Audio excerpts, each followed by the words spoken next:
S'ils l'ont fait, pourquoi pas vous? Salut à toutes et tous, c'est Yacine Scali et bienvenue dans la tête d'un CEO, le podcast qui vous inspire à entreprendre. Depuis 5 ans, je vous propose de faire un petit tour dans la tête de un ou une entrepreneur chaque semaine pour justement s'inspirer de leur état d'esprit et de leur parcours. Mon objectif, il est hyper simple, c'est voir un maximum de personnes se lancer, entreprendre et miser sur elles. On sort une interview tous les lundis, donc n'hésitez pas à vous abonner dès maintenant. Et pour nous soutenir, ça vous prend 30 petites secondes. Je vous demande de nous laisser une note et un commentaire sur les plateformes d'écoute de votre choix. Encore une fois, un grand merci de nous écouter et n'oubliez pas, s'ils l'ont fait, pourquoi pas vous? Bonne écoute à toutes et tous. Les amis, salut à toutes et tous, c'est Yacine, bienvenue dans ce nouvel épisode de Dans la tête d'un CEO. Vous me l'avez réclamé, tentez plus d'ailleurs. Et c'est pas facile, mais aujourd'hui j'ai le plaisir de vous ramener une entrepreneuse qui a créé sa boîte il y a moins d'1 an. Oui, c'est ça. Donc est-ce qu'on va pouvoir réellement parler du 0 to 1? Bah oui, j'espère. Non mais j'ai plein de choses à dire en tout cas. Mais justement, en plus, toi Tess, allez, je vais me laisser croire que tu étais auditrice du podcast. Mais non, mais vraie question, est-ce que ça t'aide les retours d'expérience des mecs et des nanas?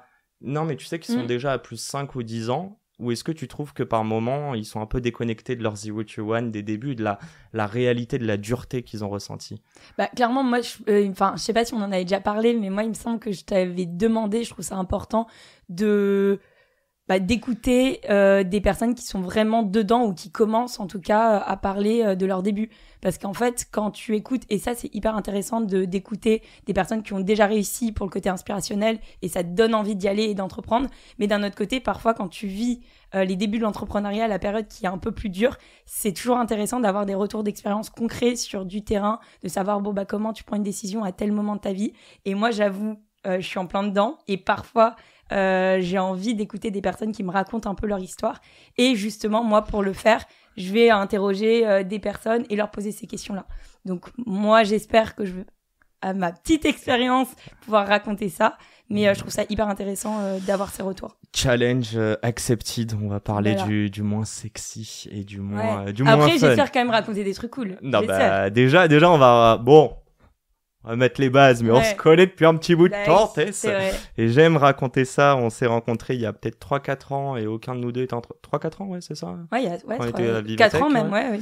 Aucun de nous deux était entrepreneur. Non. Et aujourd'hui, on se retrouve autour d'un podcast, donc ça fait plaisir. Raconte-moi, si t'es entrepreneur aujourd'hui, qu'est-ce que t'as monté? Qu'est-ce que j'ai monté? Du coup, moi, je suis la cofondatrice d'Apidaron. Donc, c'est une entreprise que j'ai cofondée avec ma sœur Laurine. Et oui, on va en parler aussi, mais je me suis associée avec ma sœur. Et du coup, à Apidaron, notre mission, c'est d'aider les entreprises à améliorer le bien-être des salariés par an. Est-ce que je raconte vraiment tout en détail ou on va rentrer dedans, mais première question, avant de savoir comment tu réalises ça, pourquoi t'es pas maman? Ni Laurine. Laurine n'est pas maman, on est d'accord? Non, on est toutes les deux pas maman. Non. Ça se trouve, elle va le devenir. Il y a un petit call juste après. Mais... Non, on est toutes les deux pas maman. Et justement, donc, déjà, nous, le fait d'être pas maman, c'est pas forcément, on se sent pas illégitime à parler de parentalité en entreprise du fait de ne pas être maman. Parce qu'on s'est rendu compte que justement, le fait de ne pas l'être, ça a été une force pour nous. Parce que ça nous permet vraiment d'être à l'écoute des utilisateurs, de nos clients potentiels. Parce que justement, on connaît pas, on ne maîtrise pas le sujet et du coup on est allé directement interroger une centaine de mamans, une centaine de papas, les entreprises sur ces sujets-là et du coup on est capable de leur apporter vraiment les clés en fonction de leurs besoins et de pas calquer ce qu'on a vécu, notre expérience pour proposer notre solution. Sachant que vous avez pas d'expérience. Sachant qu'on a zéro expérience et du coup mais vraiment... de parentalité surtout. Exactement, non mais on a zéro expérience en parentalité et du coup c'est pour ça que nous ça a été vraiment une ouverture à ce sujet-là parce que du coup le fait de ne pas l'être, ça a été plus un avantage qu'un inconvénient. À part le fait que la plupart des gens nous demandent comment vous pouvez être légitime. On vous le demande ça quand même. Ah oui, évidemment. Et nous, c'est pour ça que aussi dès le début, quand on a commencé à monter Apidaron, on a voulu s'entourer d'experts justement sur ces sujets-là pour pouvoir nous accompagner et pouvoir accompagner les parents salariés sur ces sujets-là. Donc nous, on est accompagné d'une 15aine d'expertes. Donc toutes spécialisées dans la parentalité et périnatalité, donc psychologues, naturopathes, nutritionnistes, sages-femmes, justement pour nous apporter la connaissance de la parentalité. On va rentrer dans la parentalité juste après. Ça m'intéresse de ouf, mais une chose, et d'ailleurs récemment j'en parlais avec un ami dont je t'ai parlé, Loïc, et encore avant ça vient d'un podcast que j'ai fait avec Maxence Tison. On parlait de la présence sur les réseaux sociaux, et moi j'expliquais, donc c'est Maxence qui en parlait, il parlait d'expert versus explorateur. Et moi je considère que je suis un explorateur, je vous donne la parole, bon je suis clairement pas papa, ou pas encore, mais voilà, ça m'intéresse énormément. Toi t'es en train j'avais l'impression que pour créer une boîte, tu dois arriver en tant qu'expert. Je suis expert de cette problématique et du coup de cette solution. Toi, tu es en train de dire que vous êtes juste entouré d'expertes, mais que vous avez voulu explorer une problématique où vous vous êtes dit « ça pue la merde ». Ouais, bah c'est exactement ça. C'est qu'on a vu un besoin, une problématique et c'est comme ça qu'on s'est dit « Bon, il faut qu'on aille sonder le problème, le sujet ». Et en fonction de ça, on s'est dit, comment on va pouvoir apporter une solution par rapport à un problème. Et après, notre force, c'est vraiment de s'entourer des bonnes personnes, que ce soit des experts sur ces sujets-là, pour pouvoir accompagner et permettre de répondre à cette problématique. Mais sinon, de base, nous, vraiment, on s'est pas dit qu'on était experts sur ces sujets-là. Nous, notre expertise, c'est vraiment du côté business, du côté notre force, c'est vraiment de savoir s'entourer. Et c'est comme ça qu'on arrive à répondre à cette problématique-là. Et on en apprend énormément. Moi, je pense que quand je vais être maman, je pense que j'aurai toutes les clés. Non, mais j'allais dire, c'est tellement drôle, t'entends des conseils, etc. Et une fois que tu les vis, limite, parfois, tu comprends. j'en parle comme si je l'ai vécu, alors que pas du tout. Mais c'est à force du coup, d'explorer le sujet que je le maîtrise aussi. Tu te sens pas impostrice par moment un moment, en fait, c'est marrant que tu le dises, c'est que de base, pas forcément, parce que je me suis dit, c'est un sujet business. Enfin, c'est comme si, moi, je répondais souvent aussi à la question, comment tu peux être légitime de travailler dans la parentalité alors que toi-même t'es pas maman. Et en fait je me disais c'est comme pas mal de fondateurs, par exemple même des gynécos qui vont accompagner des femmes, des gynécos mecs, et en fait ils sont pas des femmes et mais ils ont 8 ans d'études si ce n'est plus. Mais évidemment, mais moi c'est plus mon côté business que j'arrive à répondre et à créer une boîte là-dedans. C'est par exemple même Etam, le fondateur d'Etam, c'est un homme alors qu'il va faire de la lingerie de prêt-à-porter. Enfin, il y a plein de sujets comme ça où on nous dit il faut absolument être légitime, avoir fait ce métier-là pour pouvoir accompagner, alors que pas du tout, on n'en a pas forcément besoin. C'est juste que c'est plus une question de posture, et c'est vrai que moi je me suis posé vraiment cette question, est-ce que je suis capable de le faire? Et en fait évidemment je le suis, et c'est moi aussi qui me suis auto-convaincue en me disant oui, j'ai les clés. Tant que j'ai les personnes qui m'entourent qui sont aussi meilleures que moi sur ces sujets-là, je vais réussir à le faire et je vais pouvoir monter ma boîte là-dedans. Donc ma question, elle est vraiment là-dessus. T'as pas douté, tu t'es pas dit en fait je suis pas illégitime, je vais aller plus loin. Je considère, on en parle souvent en ce moment dans le podcast, qu'avec l'IA, 95% des jobs aujourd'hui on peut les réaliser si on se forme un petit peu. C'est quoi le conseil? Là, je te donne vraiment, et je sais que c'est dur cette posture de conseil, mais c'est quoi le truc que tu aurais voulu entendre qui te permet toi de te lancer plus vite? Et d'ailleurs, si tu peux aussi nous parler un peu de ton parcours, mais tu as quand même gravité dans l'écosystème, tu as été entouré dans le pro, mais comme dans le perso, je veux dire tes potes, etc. Il y en a beaucoup qui sont quand même entrepreneurs. Donc, comment tu as intellectualisé ça? Est-ce que tu l'as pas intellectualisé? Et qu'est-ce que tu pourrais dire à des gens qui n'ont pas encore cette chance d'être entourés de plein de gens qui leur disent « c'est possible, fais-le ». Oui. Déjà, je pense que je savais plus ou moins plus jeune que je voulais un peu entreprendre. Et petit à petit, en fait, dans mon parcours, dans ma carrière, ma grande carrière. Non, dans mon parcours, j'ai voulu, en fait, la première fois, j'ai commencé à travailler dans un club d'entrepreneurs kitesurfers. Donc ça, c'était ma première mission en stage, et après, j'avais continué avec eux. Donc, j'ai commencé à baigner dans un écosystème où il y avait beaucoup d'entrepreneurs. Donc forcément, t'es inspiré parce que t'échanges avec beaucoup d'entrepreneurs et ça te donne envie d'entreprendre à ton tour. Ensuite, j'ai travaillé, comme tu le sais, c'est comme ça qu'on s'est rencontrés. J'ai travaillé avec Avivatech pendant plus de 3 ans et demi en tant que chef de projet. Et du coup, j'accompagnais des entrepreneurs et j'organisais des concours de start-up. Donc pareil... que j'ai eu le plaisir d'animer. Exactement. Et c'est comme ça qu'on a travaillé ensemble. Et du coup, à ce moment-là, j'ai été énormément entourée par des entrepreneurs, donc de tout niveau, parce qu'il y avait il y avait le Next Startupper Challenge, donc c'était un prix étudiant pour mettre en avant les startups fondées par des étudiants, et il y avait le Next Unicorn Award, c'était les futurs, les Next licornes qui vont, les startups prometteuses qui vont être les futures licornes de demain. Et du coup, il y avait un peu plusieurs niveaux d'entrepreneurs, et du coup d'échanger avec pas mal d'entrepreneurs, moi-même ça m'a donné envie d'entreprendre à mon tour. Et surtout, il y avait le Female Founder Challenge, et c'était un prix c'est un prix qui a pour objectif de mettre en avant les startups fondées par des femmes et les mettre en relation avec des investisseurs. Et en fait, de voir aussi qu'il y a beaucoup de femmes qui commencent à entreprendre, et du coup d'échanger avec elles et d'être aussi inspirée par ces femmes-là, ça m'a donné aussi, moi, à mon tour, l'envie d'entreprendre. Et en fait, de me dire, pourquoi pas moi ? En fait, à chaque fois, je me posais la question, on se pose et on est toutes un peu pareil, et tous, j'imagine, qu'on n'est pas forcément capable, qu'il faut qu'on ait tant d'expérience pour pouvoir entreprendre, qu'il faut qu'on ait telle compétence, qu'il faut qu'on ait l'idée, la fameuse idée. Et en fait, du fait d'échanger avec toutes ces femmes qui m'ont raconté que en fait c'était une opportunité, elles se sont dit let's go, pourquoi pas. Et en fait d'essayer, ça m'a donné envie. Donc c'est vraiment, après j'ai eu de la chance, mais pas vraiment, parce que je pense que c'est moi qui suis allée la chercher. C'est d'aller chercher et de s'entourer aussi de personnes qui t'inspirent et qui sont un peu dans la voie où tu as envie d'aller. Dont tu as envie de ressembler au final. Exactement. Moi, je pense que c'est un peu ça. C'est ouf parce que tu parles du Next Unicorn Award. Celui-là, je ne l'ai pas fait, mais je crois pouvoir dire, j'ai déjà reçu, 12 licornes françaises. Oui. Donc voilà, chaque semaine, j'ai quand même des gens très stylés. Tu parles du FFC, je l'ai animé, et crois-moi que les nanas, enfin les filles... Elles sont trop stylées. Non, mais c'est ça. Et je veux arriver au dernier, le Next Startupper Challenge, que j'ai aussi animé. Et les mecs, et les nanas ont 10 ans de moins que nous et nous mettent à l'amende. Ouais. Et en fait, ma question, elle est là. T'as confiance en toi, Tess ?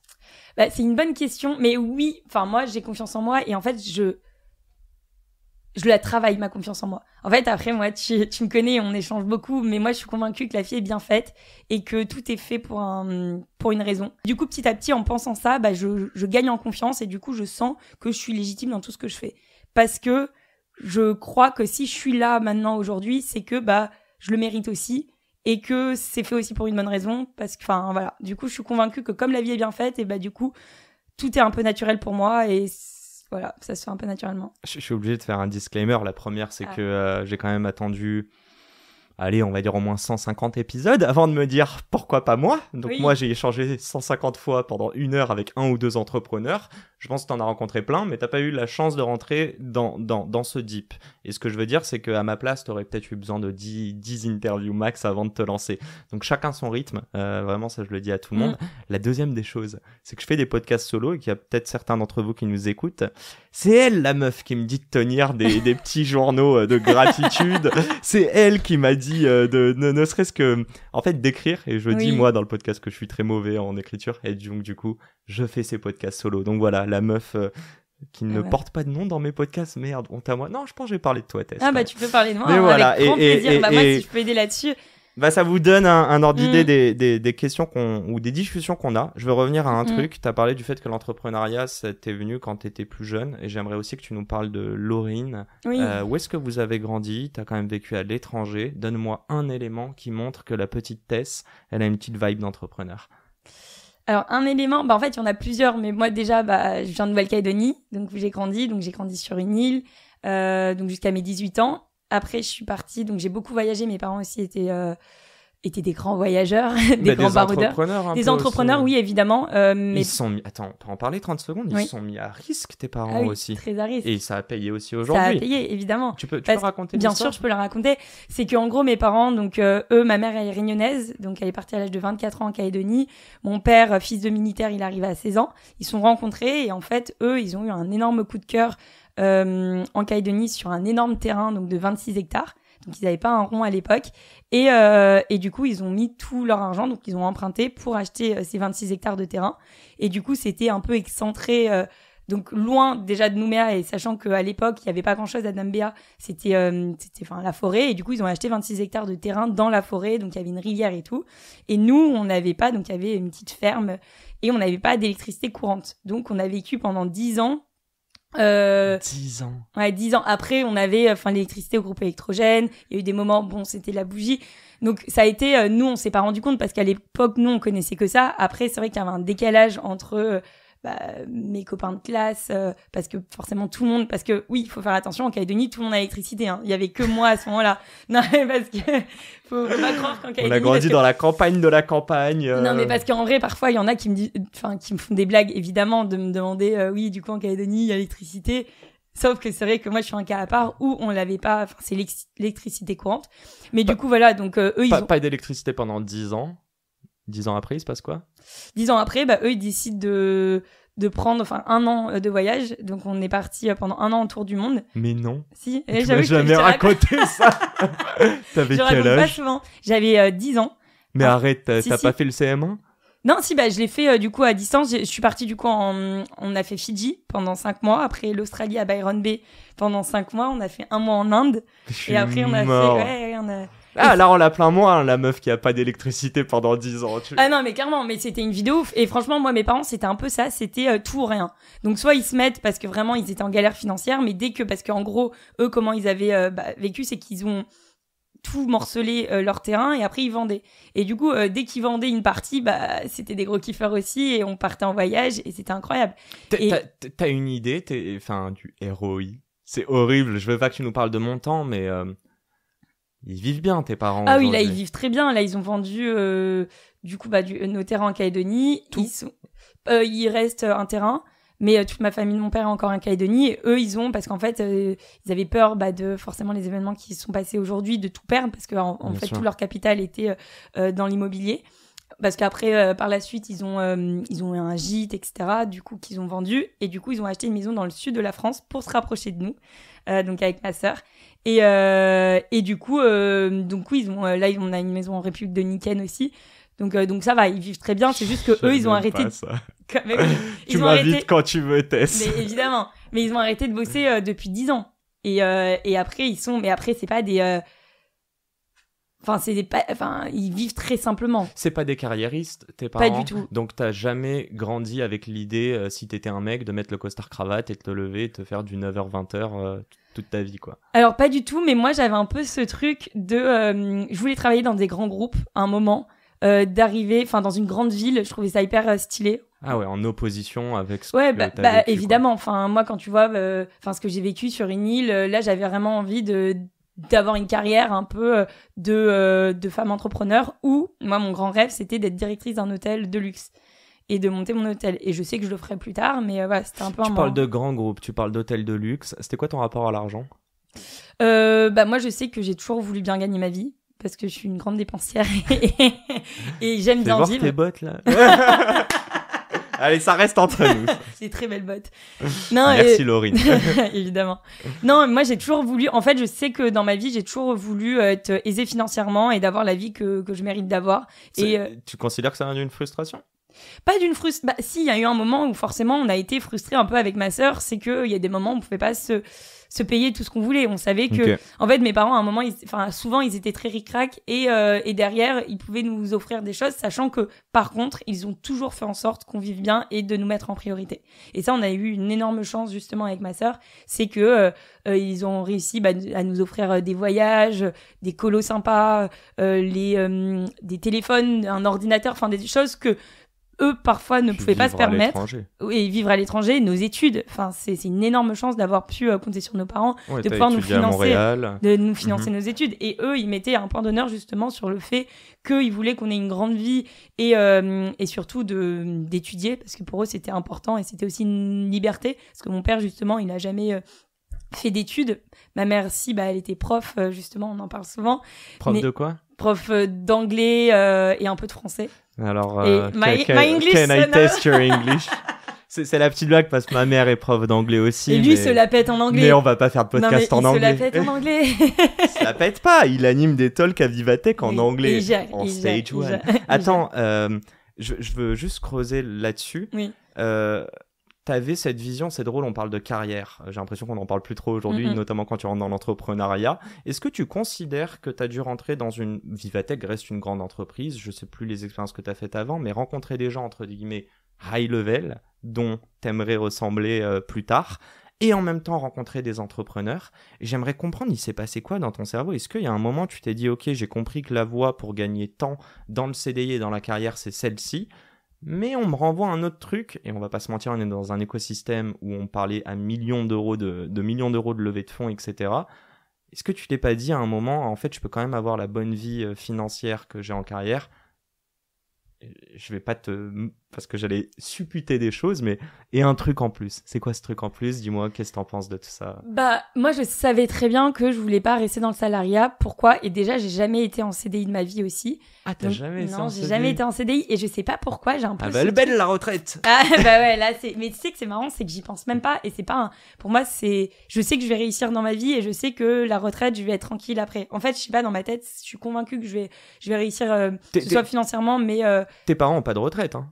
Non, mes parents n'ont pas de retraite. Non, ils sont indépendants, ils n'ont pas de retraite. Et je pense que c'est un peu ce schéma, et ils vivent, et ils font quand même attention, etc. Mais voilà. Et moi, j'avais ce truc où je me disais, bon, bah, dans tous les cas, je compte pas là-dessus, pour me faire une retraite, je compte sur moi.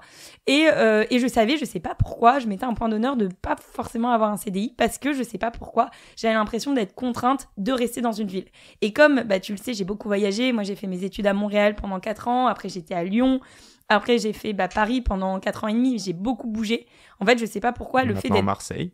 Maintenant, je suis à Marseille, évidemment. Ça fait 1 an que j'y suis. Et en fait, il y a un peu ce truc où j'avais peur de rester quelque part et d'être figée. Et du coup, le CDI, ça voulait dire que je pouvais pas sortir de là où j'étais. Même si j'adorais Vivatech, en plus, on m'avait proposé. Et j'adorais y travailler. Et je me voyais, et je pouvais très bien évoluer là-bas. Mais en fait, je savais que dans ma tête, j'avais au fond de moi envie d'entreprendre. Parce que de un, je trouve ça hyper chouette. L'entrepreneuriat, c'est que tu peux déjà travailler avec et t'entourer des personnes que t'aimes et travailler avec les gens qui te ressemblent, enfin qui te ressemblent pas forcément, mais avec qui tu partages les mêmes valeurs. Elle te ressemble, je te conseille, je te oui, confirme. Donc ma sœur, Laurine, évidemment, oui. 2 copies mais quand je dis travailler, c'est pas forcément qui nous entoure, enfin pas forcément notre équipe, mais aussi les partenaires avec qui tu travailles, tes clients. Et je trouve ça hyper intéressant de se dire bon bah là j'ai la chance de tout créer de A à Z et de se dire bon bah là je m'entoure des personnes avec qui j'ai vraiment envie de travailler et de pouvoir faire ce choix-là.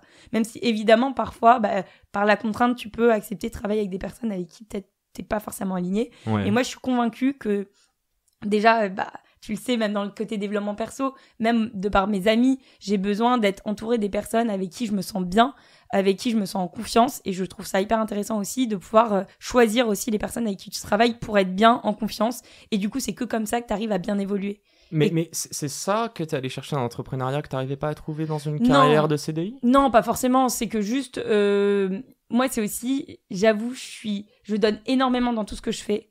Et je me donnais énormément aussi à Vivatech et même chez Kite & Connect et dans tous les jobs que j'avais fait, je me donnais énormément. Et en fait, je me suis dit, pourquoi donner autant dans une entreprise, même si qui te revalorise évidemment, mais si c'est pas la tienne. Et en fait, j'avais eu ce truc où je me suis dit, autant donner et me donner à fond dans l'entreprise qui va être la tienne, qui te ressemble, auquel tu crois. Et surtout et moi j'avais cette envie aussi de travailler et de faire du bien et de pouvoir bouger les lignes, enfin faire bouger les lignes dans ce que j'apporte. Et du coup c'est comme ça que je me suis dit comment allier les deux, et c'est l'entrepreneuriat qui m'a permis de répondre au mieux à toutes ces envies et les questions dans lesquelles je me posais. J'aime bien dire que le CDI est capé sur la valeur que tu crées, alors que l'entrepreneuriat, non. Mais bon, ça va aussi dans les deux sens. Hein. Tu peux tout perdre aussi en entrepreneuriat. Oui. J'aimerais juste comprendre une chose. Est-ce que c'est de la frustration parce que tu ne pouvais pas avoir plus d'impact quand tu étais chez Vivatech et que tu voulais en avoir plus, faire d'autres choses? Est-ce que tout simplement, c'est la valeur que tu crées et ne pas avoir de reconnaissance ou de reward là-dessus? Ou est-ce que tout simplement comprendre que même avec toute ta bonne volonté, l'impact que tu vas avoir, je ne sais pas combien vous êtes chez Vivatech, je vais pas repitcher Vivatech, mais bon, pour organiser un event Porte de Versailles chaque année depuis 10 ans, il me semble, il faut de la main-d'œuvre et c'est toute l'année pour un seul event. Ouais. Donc, c'est où est-ce qu'il est le curseur où tu t'es dit, non, en fait, c'est pas le CDI chez Viva, c'est monter ma propre boîte et on va y arriver.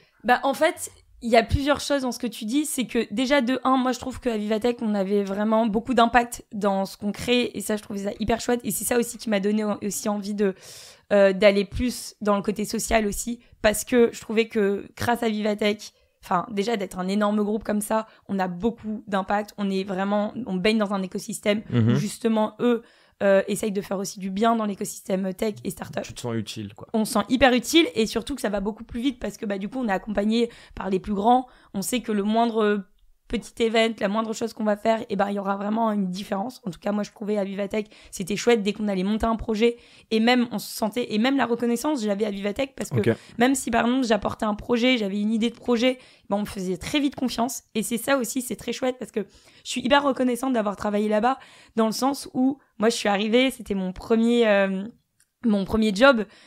Où j'étais chef de projet, donc je sortais de stage, où là tout de suite on m'a dit bon bah là maintenant tu vas gérer une équipe, tu vas là pour le coup j'avais un peu le syndrome de l'imposteur parce que je me suis dit mais comment je vais faire, on m'a tout de suite fait confiance, moi j'avais l'impression que tout le monde maîtrisait limite mon job mieux que moi et limite qu'on me challengeait un peu là-dessus et qu'on me testait.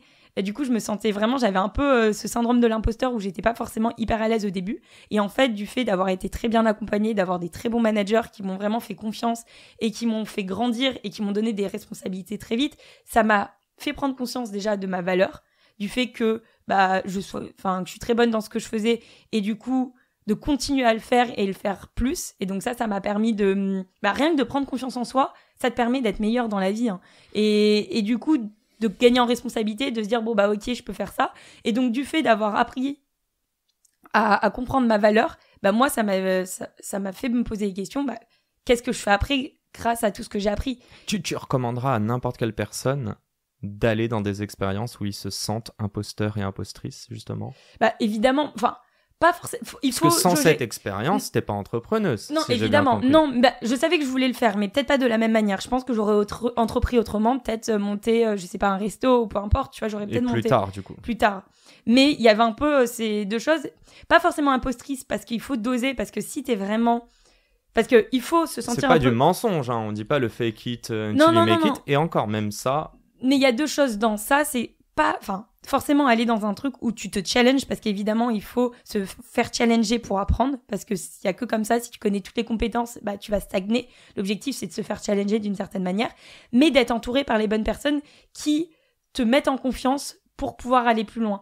Parce que je trouve que c'est difficile si par exemple tu baignes dans un écosystème où tu te sens pas à ta place et pas valorisé. Bah, je suis désolée, tu vas pas grandir parce que forcément, tu auras un syndrome de l'imposteur, mais du coup, tu vas te remettre en question tout le temps et tu vas pas réussir à évoluer. Et pour moi, c'est hyper important.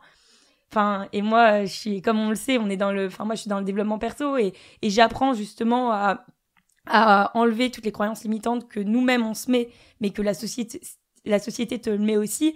Et du coup, je trouve qu'il faut le travailler, cette confiance. Et du coup, pour le travailler aussi, il faut que les autres et les gens avec qui t'es entouré te laisse la place d'avoir confiance et te donne envie aussi de croire en toi.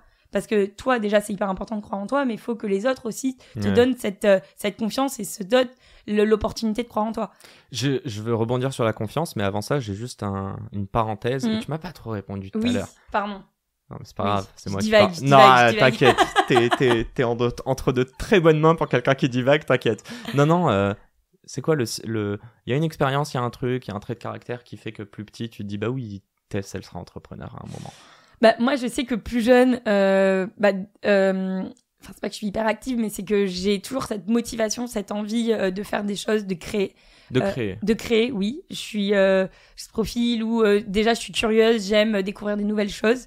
J'avais ce profil un peu vendeuse. Enfin ça c'est un peu plus mes parents et mon père qui me qualifient un peu comme ça, où je négociais tout. Moi, j'allais déjà avant dans tous les pays où j'allais, typiquement à Bali, en Inde. Enfin, j'étais la première à négocier et c'était hyper challengeant pour moi. C'était même pas pour du plaisir. Ah, je prenais du plaisir. C'était même pas le fait d'avoir le truc moins cher, mais c'était le challenge de négocier et en fait de faire un deal bienveillant entre les deux personnes. Je voulais pas arnaquer l'autre. L'objectif c'est qu'on soit tous les deux contents à la fin et qu'on reparte. Bon on est satisfait du deal qu'on faisait. Et du coup, j'avais un peu ce truc plus jeune de toujours aimer un peu déjà le relationnel, le contact humain et le fait un peu de négocier, de vendre.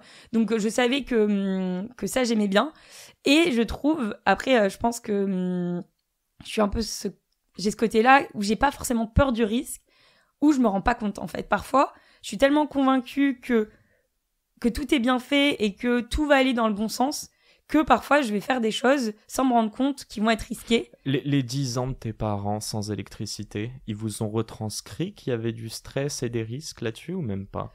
J'essaie de faire une corrélation, mais... Oui et non, enfin forcément il y a eu des moments où on a été impacté évidemment parce que il y a eu des problèmes d'argent, on pouvait pas tous payer. Après je veux pas faire la pleureuse, on a très bien on a eu une très belle vie et justement nous ça nous a tellement rapprochés, on est très famille. Moi j'ai grandi justement dans une famille où on est très très soudés. Moi avec mes parents, justement c'est pour ça qu'ils sont rapprochés, ils sont venus en France, c'est parce qu'ils savaient très bien que d'être à 22 000 kilomètres de ses enfants, c'est trop compliqué. Et du coup, nous, on est très soudés, on s'appelle souvent, pratiquement tous les jours. Avec ma sœur aussi, on est très proches. Du coup, j'ai une famille très heureuse, on est très soudés. Tu me fais trop rire comme tu mets des termes pour pas bien répondre. Réponds à la question, Tess. Attends, mais c'était quoi la question déjà ? Tu vois, c'est juste un truc que t'as entendu, tu t'es dit, il croit que j'ai grandi dans la misère, faut que je contrebalance. C'est pas du tout ça. Non, ma question, c'était de te dire, est-ce que voir des gens qui ont pris des risques, mais qui ne te retranscrivent pas que c'est une question de vie ou de mort, alors ça fait qu'aujourd'hui, tu fais des choses parce que tu suis ton gut feeling, tu te dis, ouais, c'est cool. Et c'est après que tu dis, putain, c'était risqué quand même. Mais bon, ça l'a fait. Je sais pas si c'est via mes parents, mais je pense qu'il y a une certaine manière, je pense que oui, à force de baigner là-dedans, je pense que ça m'a quand même aidé. Mais d'un autre côté, ce qui est marrant, c'est que ma sœur l'est un peu moins que moi. En fait, elle est beaucoup plus carrée. Vraiment, on a des profils hyper complémentaires. Donc, et on a grandi dans la même famille. Donc moi, je pense que c'est peut-être le fait que je sois la dernière, ou peut-être la dernière est un peu... c'est pas qu'elle a moins de responsabilités, mais c'est que du coup on lui fait moins prendre conscience de tous les risques que ça peut avoir certaines. Okay. Tu penses que c'est peut-être différent pour Laurine? Ouais. Oui, Laurine, tu sens que c'est plus la maman même de mes parents. Parce que moi, mes parents parfois ils se rendent pas compte, ils sont un peu plus comme moi, et ma sœur, c'était elle. Oui. Alors que ma sœur, elle est beaucoup plus carrée, plus dans les process. Elle, justement, elle a évolué dans les grands groupes, donc je sais pas si c'est vraiment que mes parents, parce que vraiment, Laurine, on a vécu dans le même environnement familial, et ça veut pas dire qu'on est les mêmes personnes et on gère pas la même chose avec le risque. Viens, on parle de Laurine. Allez, on parle de Laurine. Est-ce que c'était la dernière étape pour que tu montes ta boîte ? Je m'explique. Est-ce que, malgré que ce soit ta sœur, quoi, une femme plus carrée, plus posée que toi, qui anticipe le risque, est-ce que la convaincre, c'était le dernier boss final pour toi avant de te lancer ? T'étais en mode, il n'y a plus rien qui peut nous arrêter après. Un peu, parce que justement, je sais qu'avec Laurine, donc déjà plus jeune, on avait toujours rêvé d'entreprendre ensemble. Et donc là, on le savait. Mais déjà, dans quel domaine, on savait pas. Quel moment, on savait pas. On savait qu'on voulait le faire après avoir étudié, parce qu'évidemment, on voulait avoir des diplômes, histoire d'être tranquille, et surtout après avoir travaillé en entreprise. Et je trouve que ça nous a beaucoup aidé, rien que par le réseau, rien que par les expériences qu'on a eues, rien que par la posture et la confiance en nous. Donc on savait que niveau timing, c'était à peu près le bon moment. Et moi, je sentais que c'était mon moment. Là, il y a 1 an, je savais que ça faisait longtemps que j'y pensais. Ça faisait plus d'1 an et demi avant de me lancer que je pensais à entreprendre. J'avais fait en sorte, même auprès du Vivatech, d'ajuster mon contrat pour pouvoir mettre du temps aussi, rien que pour moi, de penser à mon projet entrepreneurial. Et à côté de ça, j'en parlais beaucoup à Laurine pour savoir, est-ce que toi, t'es toujours aussi motivée pour entreprendre avec moi ?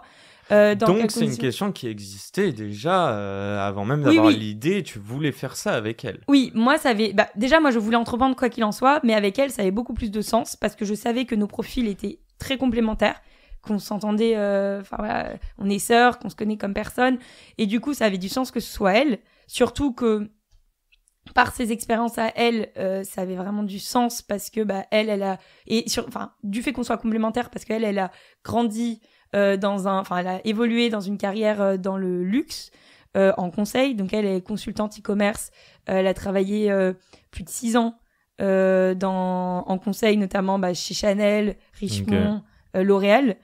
Donc elle avait ce côté grand groupe et maison de luxe, donc beaucoup plus procédurier, beaucoup plus carré, même dans son profil. Laurine, tu la connais un peu, elle est beaucoup plus réfléchie, plus calme déjà. Allez, parle de ta sœur. Pas facile.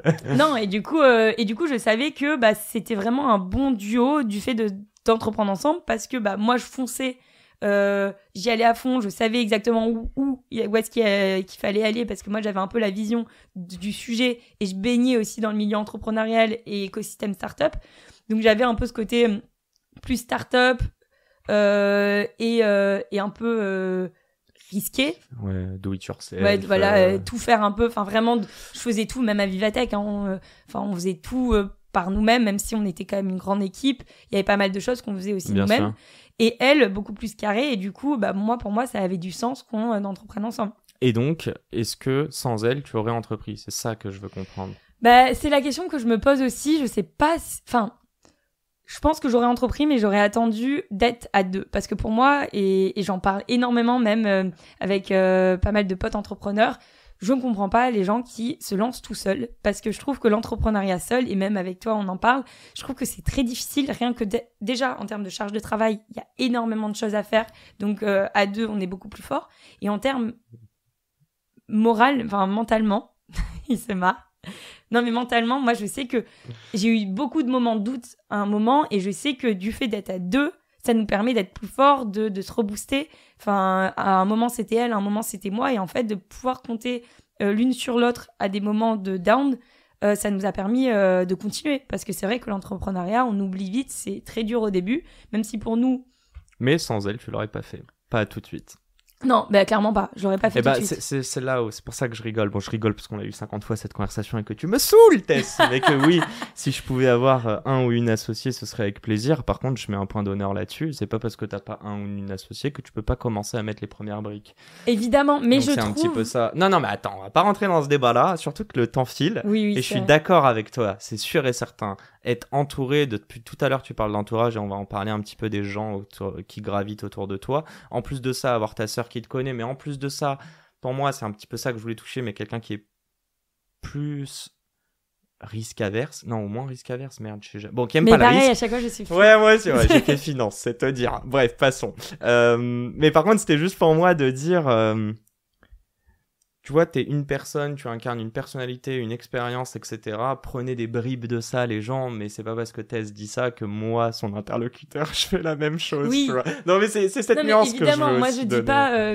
et je sais qu'il y en a qui ont très bien réussi seuls et ça marche très bien. Et je pense que ça dépend aussi des profils, des personnalités. Moi, je sais que je pense que j'aurais jamais réussi à me lancer toute seule, ça c'est sûr. Et en plus, à un moment, je voulais le faire. Il y a 1 an, je me suis dit, pourquoi pas. Et en fait... J'avais besoin d'avoir un moteur, quelqu'un qui puisse déjà me compléter et qui puisse me motiver aussi à avancer. Et rien que ça, c'est aussi une posture, du coup, me redonner confiance. Parce que du coup, c'est plus moi qui suis représentée par la boîte, c'est nous deux.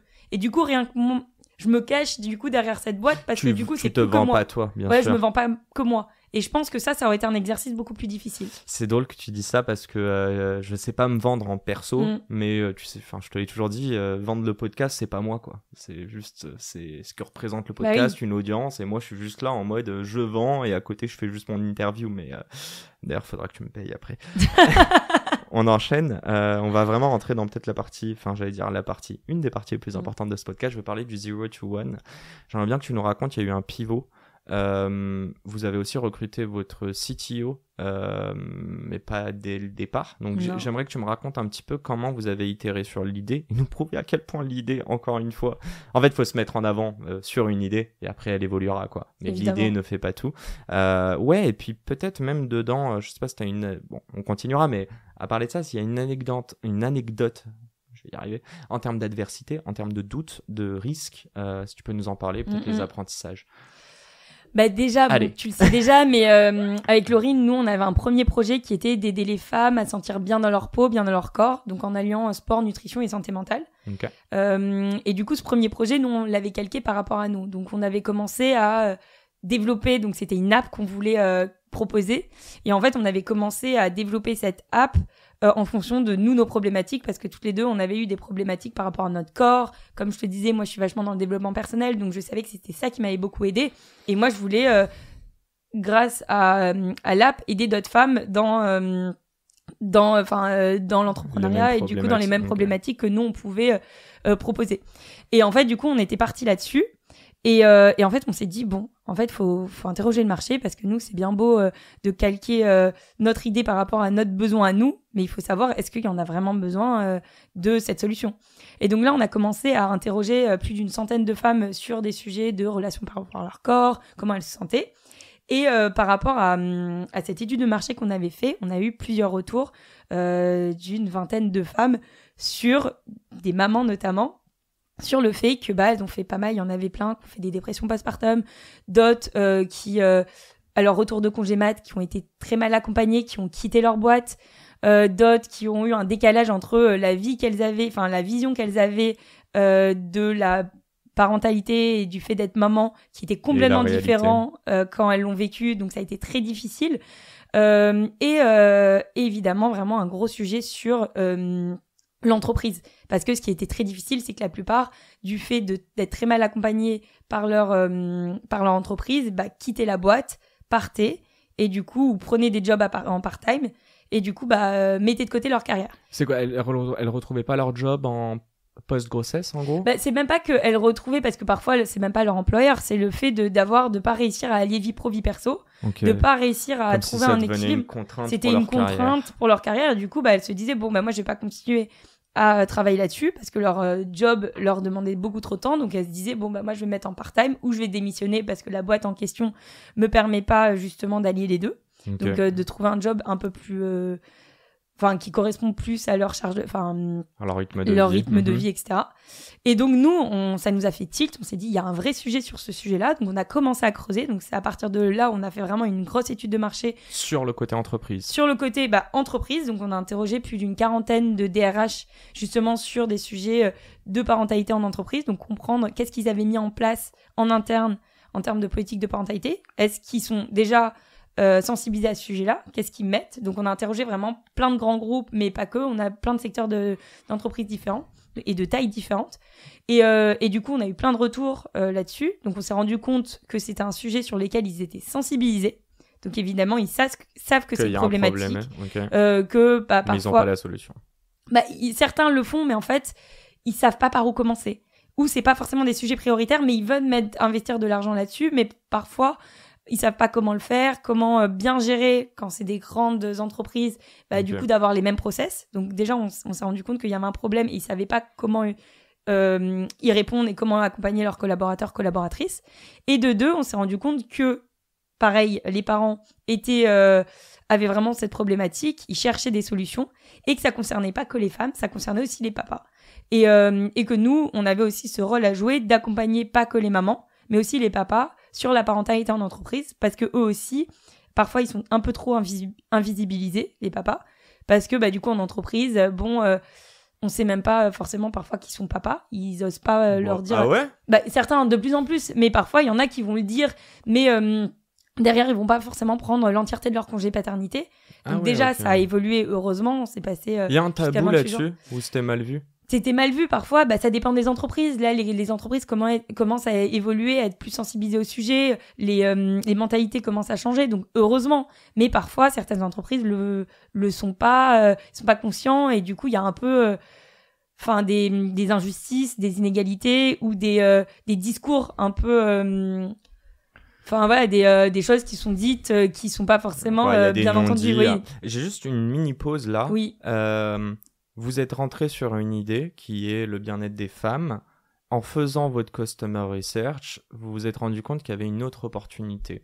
Est-ce que c'est parce qu'il y a eu une autre opportunité, mais que votre projet et les 20 personnes que vous avez interrogées, les résultats de votre étude n'allaient pas dans votre sens sur la solution que vous développiez, et donc là, vous avez été hyper ouverte sur d'autres problématiques, donc opportunités, ou est-ce que vous étiez à fond dedans, mais on en a parlé de par ta personnalité, t'es quelqu'un qui est ouverte au monde et qui sait écouter et qui sait capter que y a peut-être une idée bonne, mais il y en a une encore meilleure. C'est surtout qu'on a réalisé qu'il y a un vrai problème. En fait, c'est surtout que le marché... déjà que la parentalité en entreprise est très peu abordée, que y a très peu d'entreprises qui proposent une solution sur ces sujets-là, voire pas. Okay. Où ça commence. Moi, je parle énormément avec des acteurs de la parentalité en entreprise, on échange et on sait que ensemble, on va être plus fort parce que le marché est tellement énorme et du coup, il faut qu'on arrive à s'associer ensemble. Il y a de l'entraide. Et oui, il y a de l'entraide parce qu'on sait qu'il y a vraiment, c'est un besoin, que ce soit de la part des parents et que c'est aux entreprises aussi, ils ont un rôle à jouer justement pour accompagner leurs collaboratrices et leurs collaborateurs sur ces sujets-là. Parce qu'en fait, ça concerne aussi d'autres grands sujets qui est l'égalité femmes-hommes en entreprise pour permettre justement une meilleure répartition. Le bien-être en entreprise. Le bien-être, mais aussi le fait qu'il y ait plus de femmes dans des postes à haute responsabilité. Bien sûr. Parce que du fait que les femmes, elles puissent allier leur carrière et leur vie familiale, elles peuvent avoir des postes à haute responsabilité, donc atteindre des postes de direction et donc rééquilibrer justement les inégalités de genre dans ces... dans les membres du CODIR, quoi. Donc, énorme opportunité où là, vous vous dites, on rebat les cartes. J'aimerais juste comprendre une chose d'un point de vue émotionnel. On est dedans, là. T'as pas le seum de te dire que tout ce sur quoi t'as bossé, là, ça fait peut-être quelques mois, voire 1 an et quelques que tu matures. T'as réussi à convaincre ta sœur de te rejoindre sur une problématique. Tu peux nous raconter un petit peu la conversation que vous avez eue avec Laurine là-dessus ? C'est marrant parce que ça a été un peu compliqué et c'est marrant que t'en parles. C'est qu'au début, moi... Je savais pas.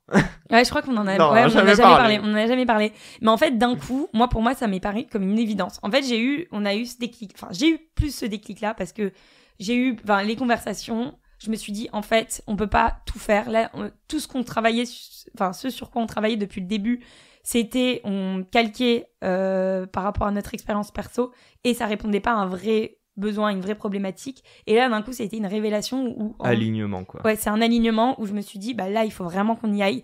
C'est important. Il faut qu'on y aille. Et en fait, j'en ai parlé à Laurine et c'était elle qui s'est dit, mais là, on a taffé depuis je sais pas combien de temps là-dessus. On fait quoi de tout ce qu'on a fait? Et moi, je lui ai dit, oui, je suis d'accord.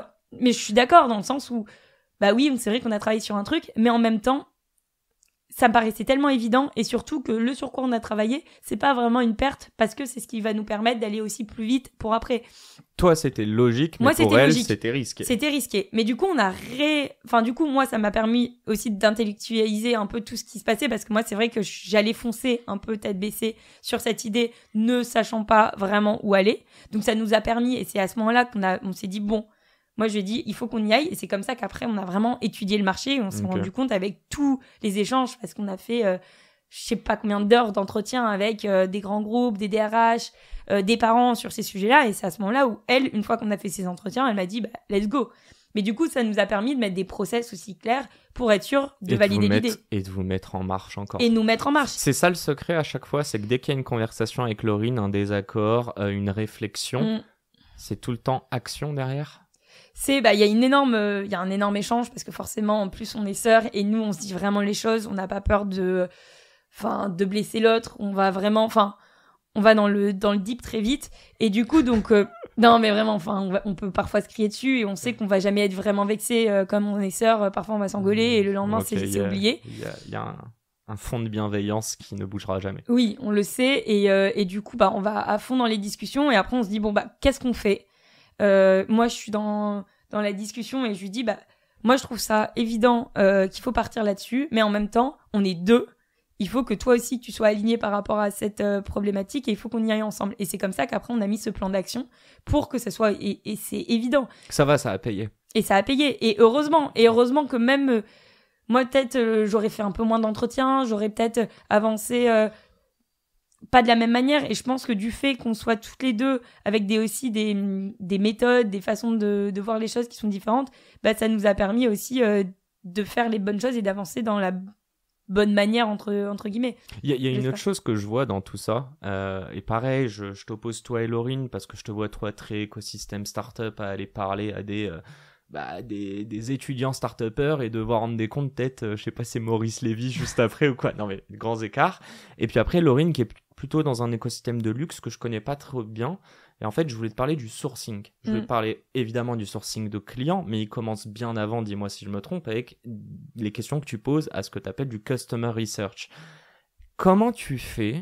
Et est-ce que tu vois là-dessus que vous aviez des manières de fonctionner différemment, peut-être dû à des barrières mentales, des codes des milieux différents desquels vous venez? Pour le coup, oui, on a des méthodes complètement différentes. Moi, j'ai aussi ce côté, avec Vivatech, on était déjà très dans l'action. Faut aller vite. Alors qu'elle, c'était vraiment des process qu'il fallait mettre en place, etc. Donc, les deux méthodes fonctionnent très bien. Juste, moi, sur le début, je me suis dit, bon, bah là, il faut interroger plein de gens. Et de par mon expérience à Vivatech, j'ai eu cette chance aussi d'être entourée par un réseau et du coup de l'activer aussi très facilement. Et moi, Mais t'as pas eu peur de l'activer. J'ai pas eu peur. Que je veux J'ai dire. pas eu peur parce qu'en fait, je me suis dit, il faut que je le fasse dès maintenant. Déjà, rien qu'avant. Sans produit. Sans produit. Avec une idée qui va évoluer Exactement. dans quelques mois. En fait, je me suis dit, si je le fais pas maintenant. Et en fait, c'est ça aussi quand tu dis la différence par rapport au premier projet qu'on avait et celui-là. En fait, le premier, on travaillait vraiment un peu dans notre cave, un peu toutes les deux parce que c'était... ça répondait à notre problématique, c'était notre idée, c'était par rapport à notre besoin. Donc, on s'était dit, on n'avait pas besoin d'échanger avec 1000 personnes parce que c'était notre idée. Et à la différence d'Happy Daron, c'est que tout de suite, on s'est dit, non, là, on maîtrise pas le sujet. On connaît rien sur le sujet. Il faut qu'on aille échanger avec des gens. Et donc, tout de suite, on a commencé à prendre plein de rendez-vous. Laurine était pareil là-dessus. Et Laurine était pareil. Donc, moi, c'était plus, on s'est dit, on s'est posé là-dessus. Et après, on s'est dit, qui on connaît, qui on peut aller interroger. Et en plus, c'est con, mais les RH, tout le monde dans son entourage, tous nos potes ont le contact de leur DRH, RH. Donc, vous avez activé réseau perso aussi. Activé réseau perso, activé réseau pro. Okay. On a activé vraiment tout le monde. Et en fait, je trouvais ça important aussi pour concrétiser l'idée, d'en parler.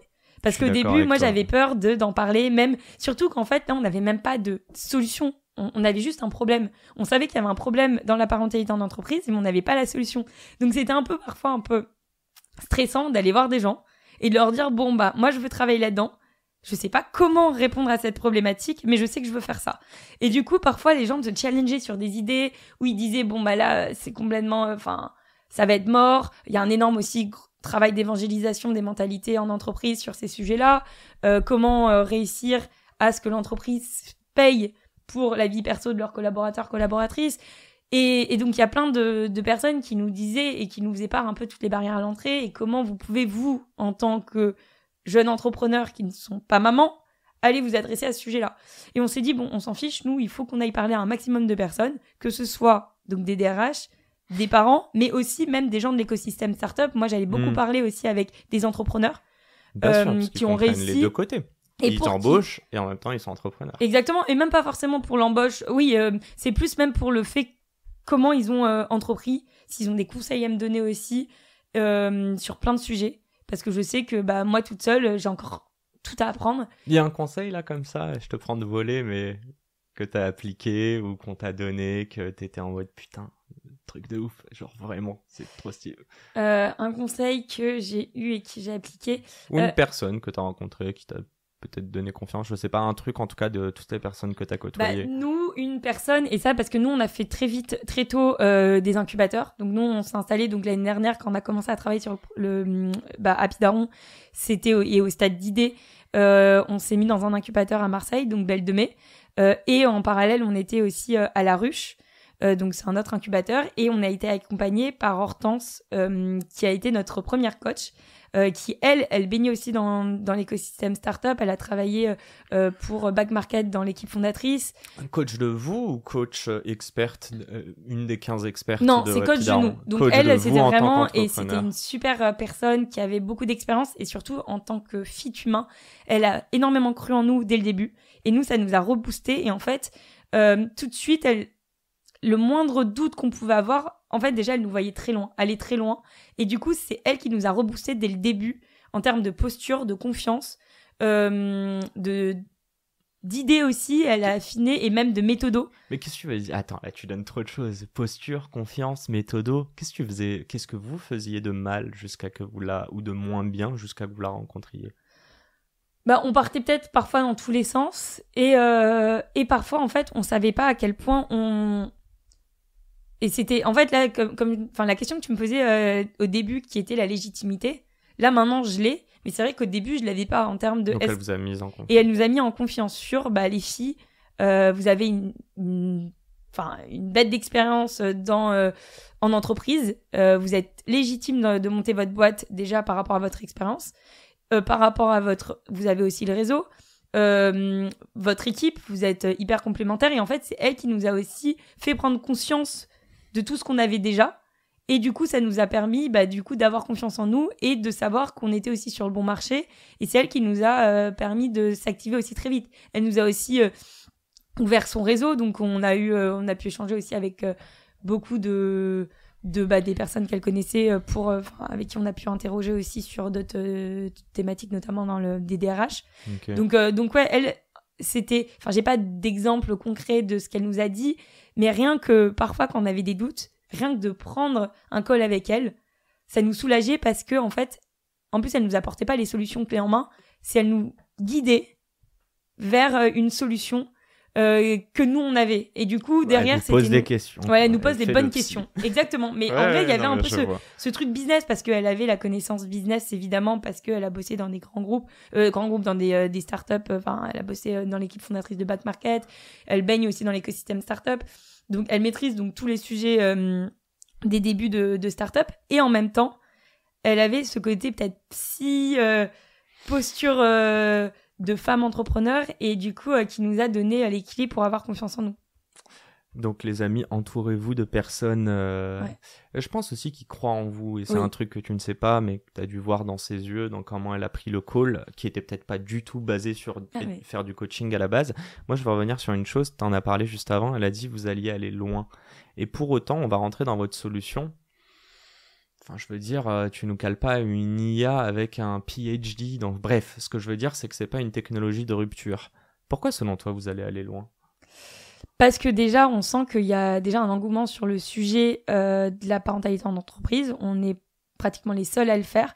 Donc, il y a Parle-nous de ta secret sauce, vas-y. Donc, c'est quoi ? C'est combiner plusieurs ateliers avec des thématiques. Alors, déjà, nous, ce qu'on fait, donc, on propose donc, à la fois, donc, c'est un SaaS pour les DRH responsables RSE, donc pour les aider à mettre en place une bonne politique de parentalité. Donc ça passe par des outils de reporting, de communication, de formation. Nous, on propose que ce soit sur le SaaS, on a la possibilité d'avoir aussi pas mal de ressources pour se former sur la parentalité, des guides aussi très pratiques de comment accompagner un des collaboratrices qui part en congé mat. Plutôt RH, ça ? C'est plutôt RH ou manager, donc tu as des accès pour les managers.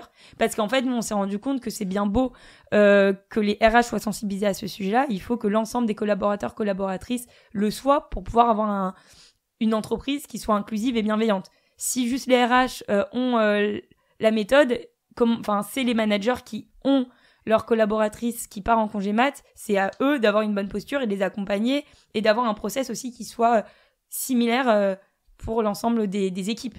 Okay. Et donc nous, il y a ce côté, donc ça, on met en place des process pour les accompagner.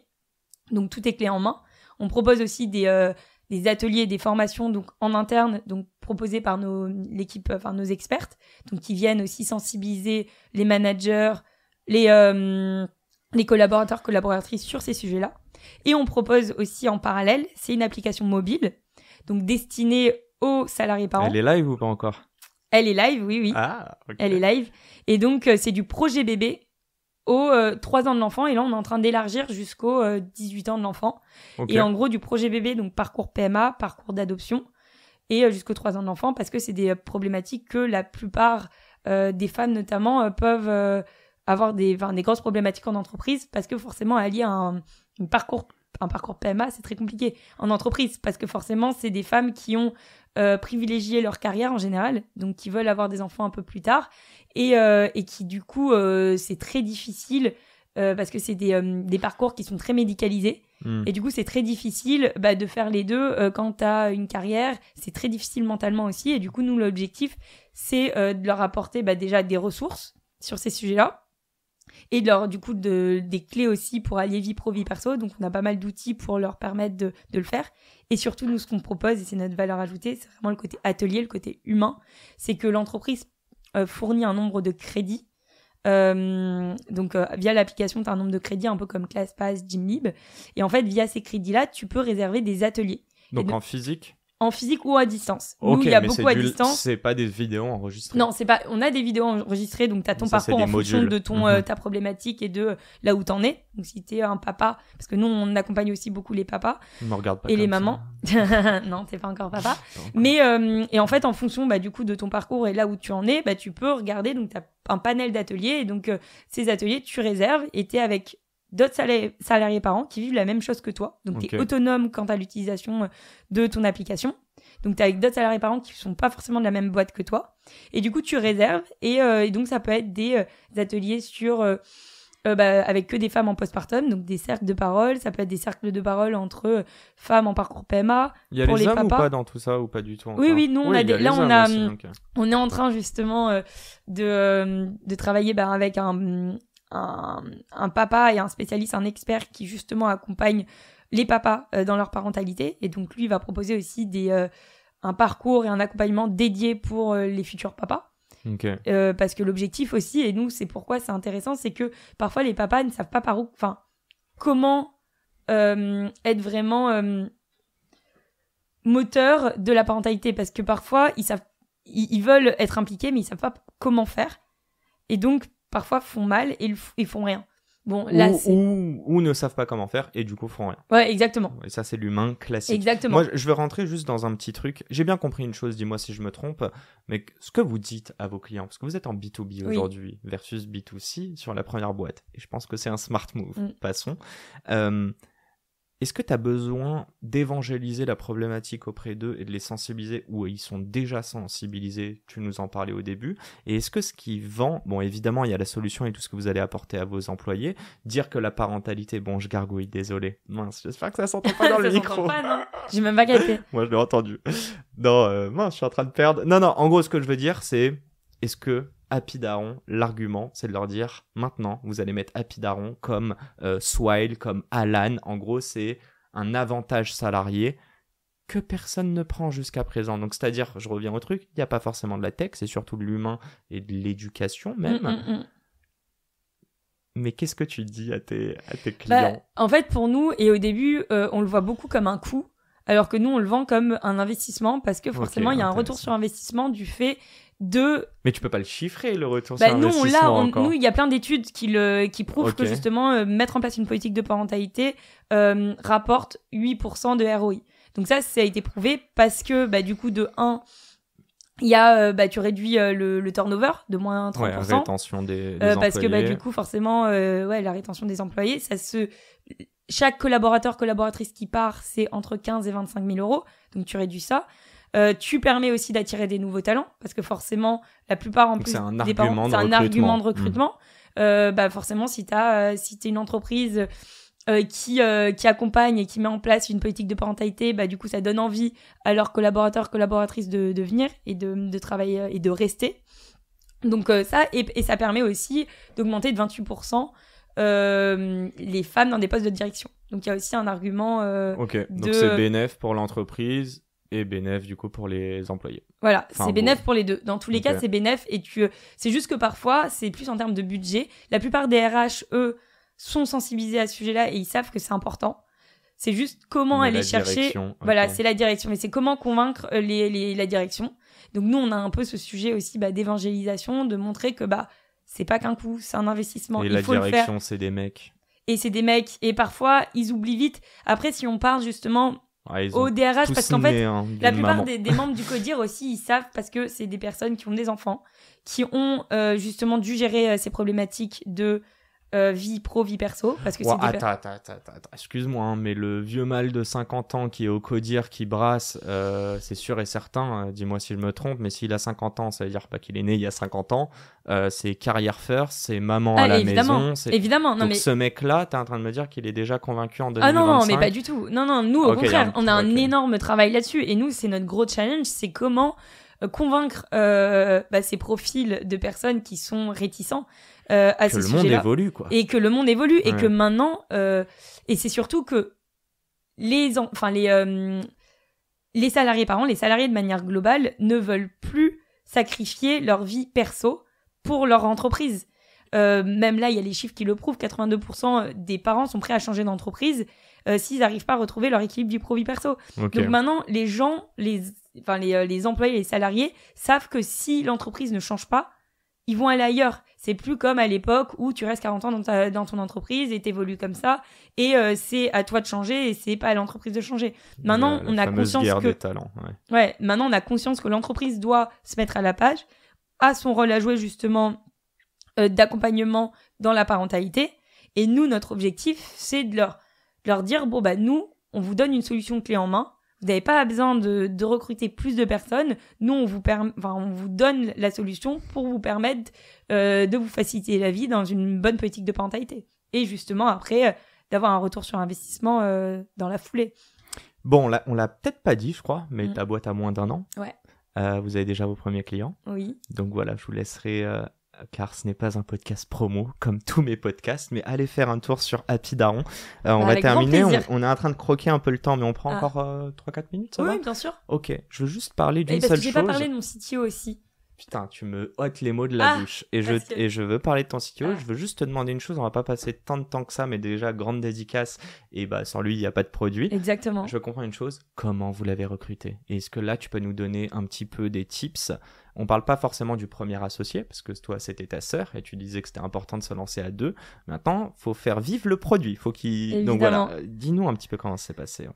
Alors déjà de 1, donc comme tu disais, nous ça fait 1 an qu'on travaille dessus avec Laurine, on s'est lancé il y a 6 mois officiellement et au début avec Laurine on a tout fait nous-mêmes. On s'est dit comment minimiser nos coûts, parce qu'en fait on s'est dit il faut qu'on y aille, il faut qu'on lance un produit et voir est-ce que les personnes sont prêtes à acheter notre produit pour savoir est-ce qu'on est sur le bon marché et est-ce que ce qu'on propose ça répond vraiment à un besoin. Donc nous on voulait se lancer très vite, donc on a commencé à développer tout nous-mêmes. Donc, on a commencé à faire avec des outils de no-code. On a commencé à faire notre premier produit comme ça, donc notre MVP, qu'on a testé et qu'on a développé. Et en fait, on a eu une belle opportunité il y a 4 mois.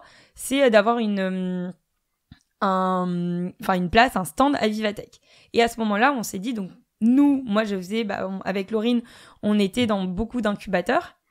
Et du coup, donc, alors là, je me perds, mais dans le sens où moi, je savais qu'il fallait qu'on développe un produit. Donc, au début, avec Laurine, on était partis et on échangeait énormément avec beaucoup d'agences pour comprendre comment ils pouvaient nous développer le produit. Puis on nous a annoncé la couleur. Ouais, déjà les prix. Et en fait, même au-delà des prix, parce qu'il y avait des choses qu'on pouvait très bien prendre et passer par une agence. Sauf que nous, comme on avait une ambition de faire un produit tech, on voulait internaliser la tech et d'avoir une personne qui soit capable d'être agile et de pouvoir parce que forcément on sait très bien que notre produit qu'on a là il va évoluer forcément en fonction de tel client, parce que nous là on s'adresse à des grands groupes mais forcément ils ont tous des façons de procéder qui sont différentes et du coup notre produit va devoir être ajusté.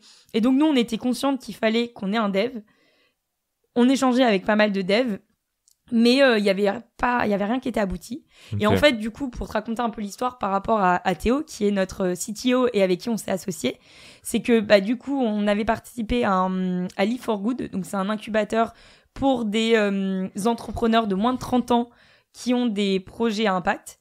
Et donc moi, j'ai participé à ça pendant 9 mois, et donc il y a eu un premier campus à Lyon, et donc c'est là que j'ai rencontré Théo, sachant que Théo lui est lui-même entrepreneur. Donc lui il a sa boîte qui s'appelle Lulocode, et donc lui il est aussi dans le secteur de la parentalité. Il propose un jeu pour enfants pour les initier dès le plus jeune âge à la programmation, au dev. Ah ok, d'accord. Et du coup, un truc ludique. Voilà, ludique.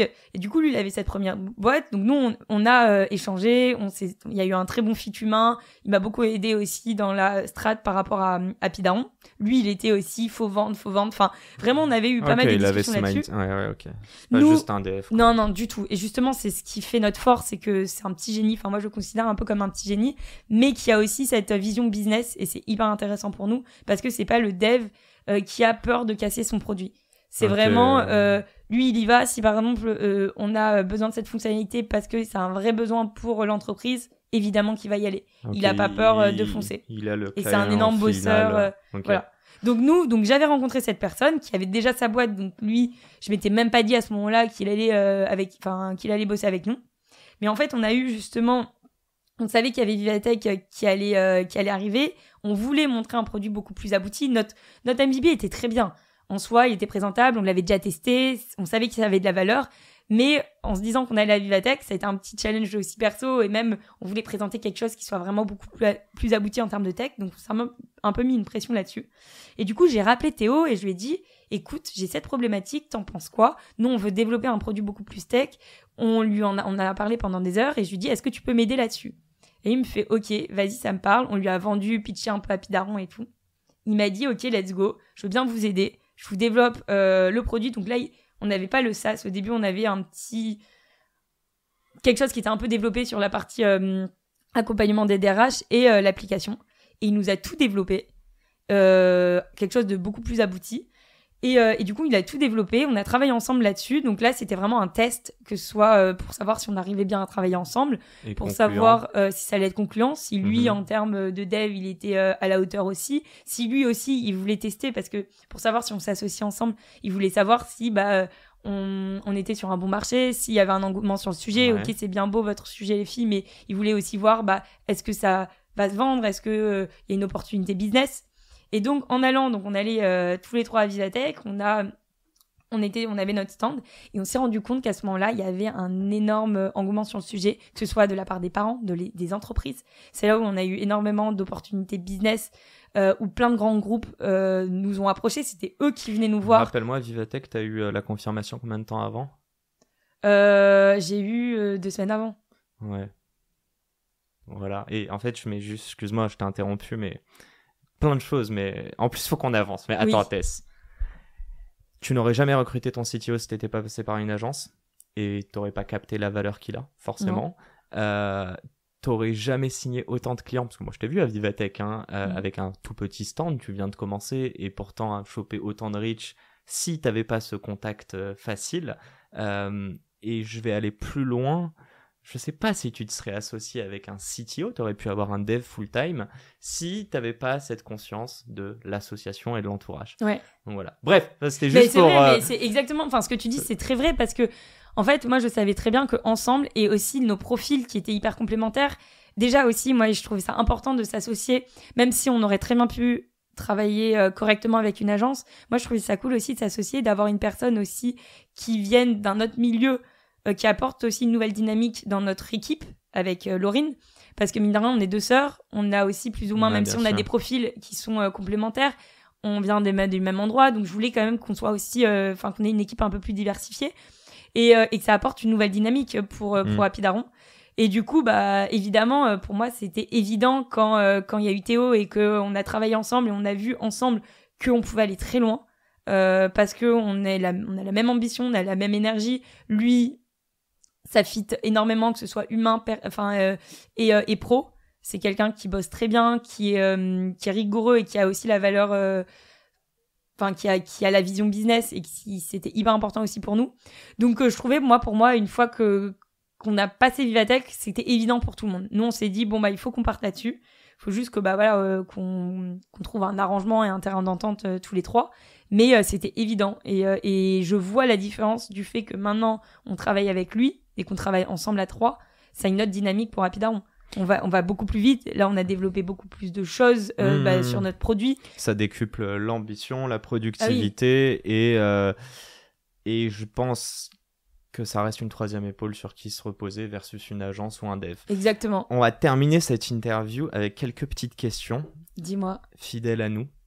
On va rentrer dans un petit peu le deep. Première question. Est-ce que pour entreprendre, il faut avoir vécu de l'adversité avant ?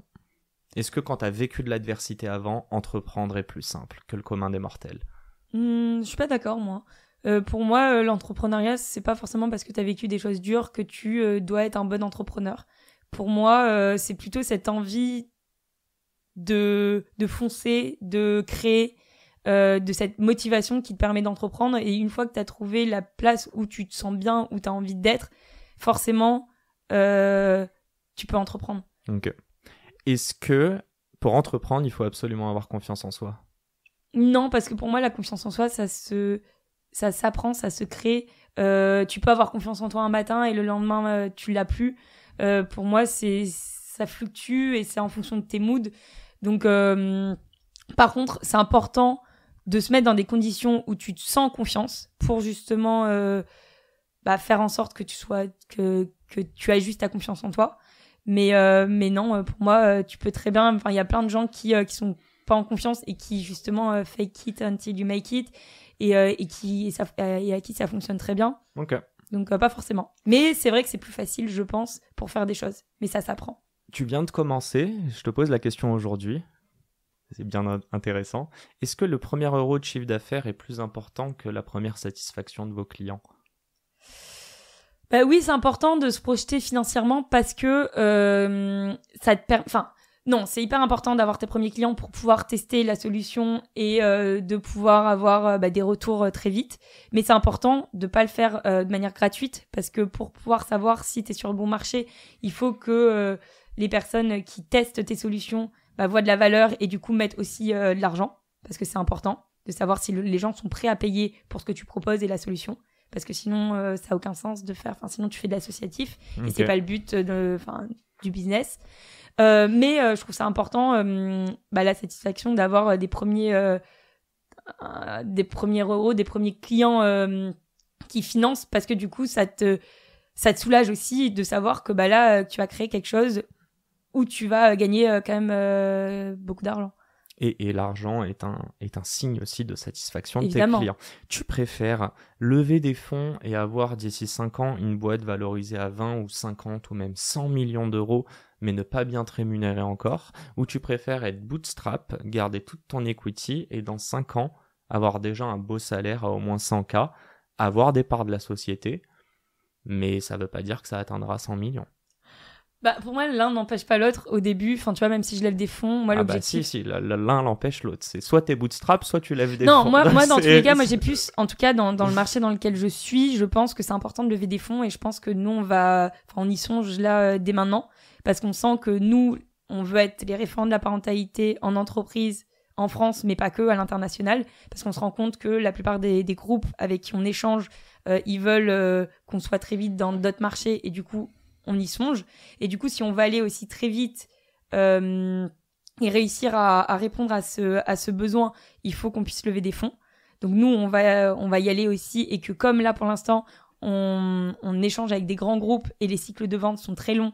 Et donc forcément, le temps d'avoir la signature d'un premier gros chèque, il faut savoir tenir. Donc levée de fonds, quoi. Donc nous, on part sur une levée de fonds. Après, pour moi, pour pouvoir survivre en tant qu'entrepreneur, il faut réussir à avoir une équipe vie pro, vie perso qui soit équilibrée et donc te rémunérer. Pour moi, c'est important. Après, te rémunérer, je sais pas combien pas forcément, mais avoir une rémunération qui te permet d'être bien dans ta vie perso aussi.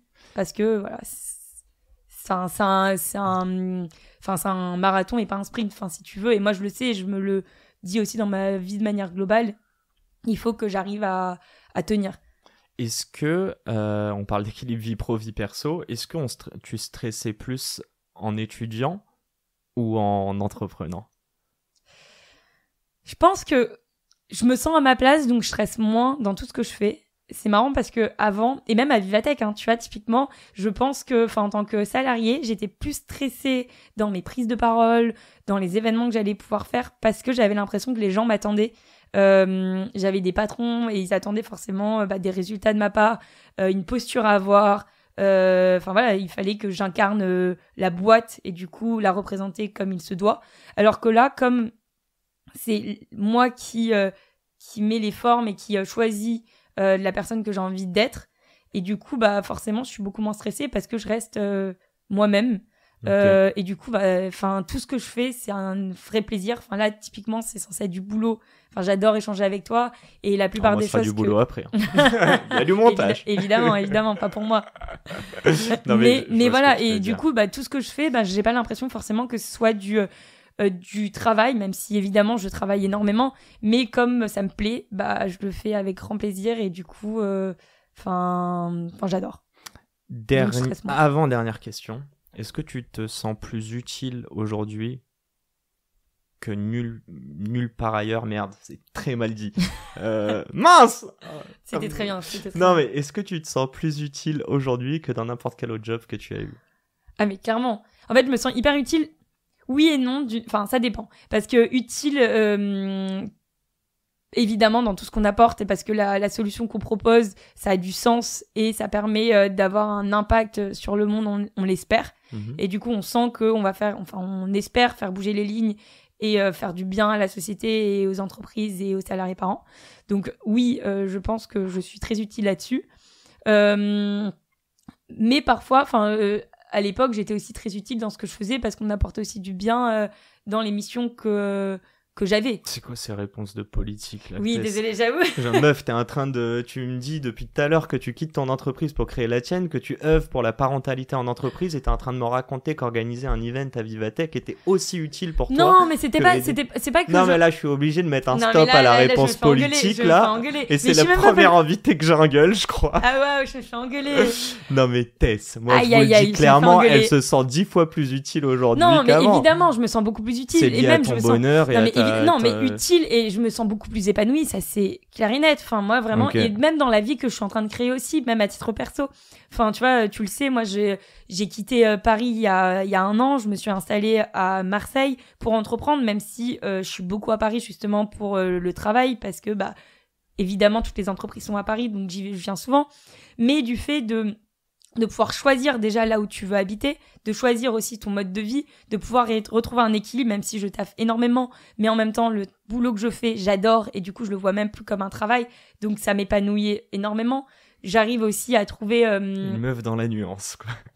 Non, mais vas-y, continue. Non, mais c'est vrai, je trouve ça hyper important. Ouais, et donc, évidemment, oui, je me sens... Oui, bah, évidemment, moi, pour moi, j'ai adoré aussi ce que j'ai fait, et c'était un très chouette moment, et c'est ce qui m'a permis d'arriver là où je suis aussi. Mais oui, si tu dois répondre à ta question, parce que je sens que tu veux que je sois noir ou blanc. Non, je te dis. Bah oui, je pense que je suis plus utile aujourd'hui et je pense que je suis plus épanouie. Ça, c'est clair et net. Et je le sens. Je me sens beaucoup plus alignée avec ce que je fais parce que ça me parle. Je trouve que tout ce que je fais, ça a du sens. Pour moi, ça paraît évident. J'adore faire ce que je fais, que ce soit entreprendre, mais aussi dans la mission dans laquelle je suis. Donc voilà. Attends, je rigole, je suis obligé. Je suis tombé nez à nez avec un truc, faut que je te le ramène. Ah, mais j'adore. Excellent. Voilà. Et voilà, ça, c'était les soirées qu'on avait à Vivatech. Donc ça, c'était donc une là, soirée on est bien que bourré. j'organisais au Female Founder Challenge. Donc c'est pour ça, enfin, il me dit, est-ce que je me sens épanouie? J'étais quand même très épanouie, là. Bah moi aussi. Putain, je suis bien rouge. Bon, allez, on termine. Non, on profitait bien aussi pendant ce temps-là. C'était très sympa. Mais oui, évidemment, si je dois répondre, parce que là, sinon, je me fais engueuler. Non, mais je vais t'engueuler après en off, t'inquiète. Mais ma sœur, elle me dit souvent ça, et parfois, je peux être... Parfois, je peux avoir... Tu sais pourquoi? Moi, je sais pourquoi tu dis ça, parce que et je le sais, je l'ai dit aussi dans les podcasts solo, tu as peur de froisser des gens. Il y a des gens en qui ils vont se reconnaître que dans le noir ou que dans le blanc, et toi, tu considères que... Bon, après, je pense que c'est impacté par toutes les conversations qu'on a, mais que c'est fait de nuances aussi. Le évidemment, monde. et moi, pour moi, enfin, après, on va pas non, mais partir je suis d'accord avec toi. Mais sans la nuance, en revanche, je te pose cette dernière question. Qu'est-ce que tu aurais pu entendre dans ta vie pour pouvoir embrasser une voie entrepreneuriale sans toute l'appréhension que tu pouvais avoir? Et encore, toi, tu es quelqu'un qui a confiance en toi, qui est une fonceuse. Imagine toutes les autres personnes qui ont cette fibre en elles, mais qui veulent pas l'écouter. C'est quoi la chose que toi, t'aurais voulu entendre plus tôt, qui t'aurait encore plus conforté dans ce choix? Je vais peut-être dire un truc bateau, mais moi, pour moi... moi... on n'est plus à ça après. Ah. Putain, mais il me taille, en fait. Non, en gros, moi, ce qui me... Mais encore une fois, je le redis, et c'est un peu, moi, ce qui me permet de driver ma vie, c'est que j'ai fait tellement confiance en la vie. Moi, je suis plus... Enfin, je crois en Dieu de base, et après, je crois en l'univers, et que les choses sont bien faites. Et en fait, de croire, d'avoir quelque chose dans lequel je crois, et que je suis convaincue que peu importe les épreuves que je vais avoir, ça va être pour les bonnes raisons.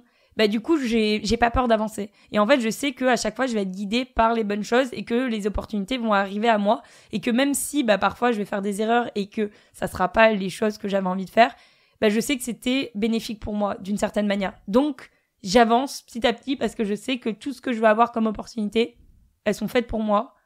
Donc voilà. Donc, moi, c'est croire en la vie et croire en soi, peut-être. Et pour croire en soi, il faut faire confiance.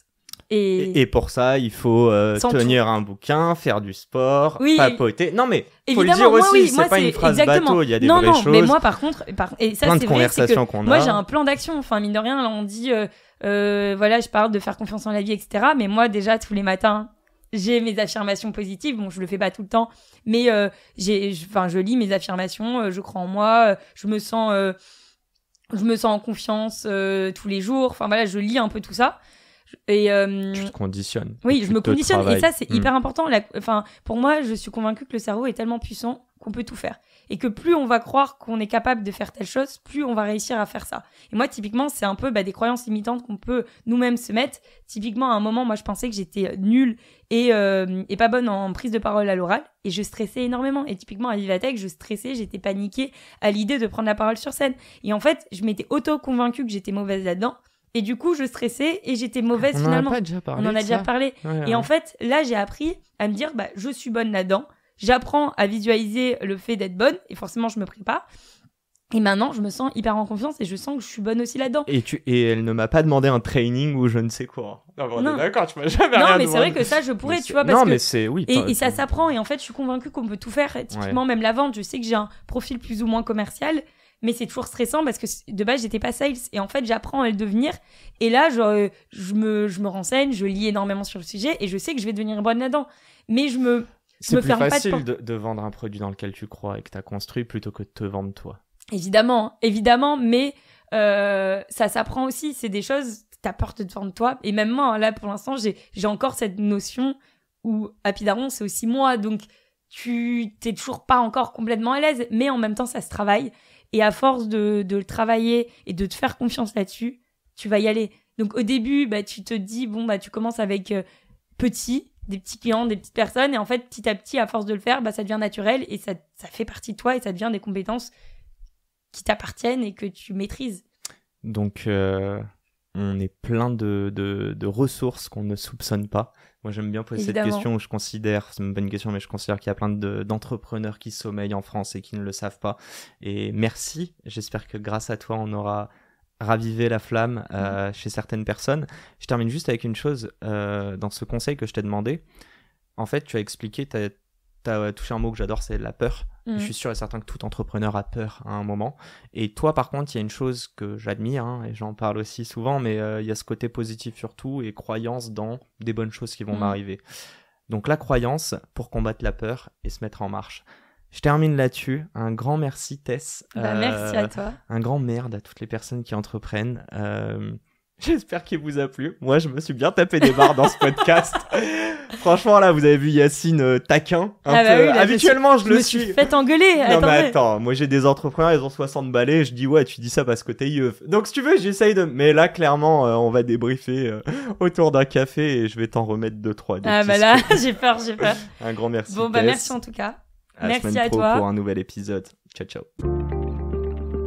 C'est la fin de cet épisode. S'il vous a plu, prenez 30 secondes pour nous laisser un commentaire et une note sur la plateforme d'écoute de votre choix. On a encore des dizaines d'épisodes en stock, donc je vous laisse fouiller. Et d'ici là, n'oubliez pas, s'ils l'ont fait, pourquoi pas vous ? Encore une fois, un grand merci de nous avoir écoutés et à très vite pour un nouvel épisode. Ciao.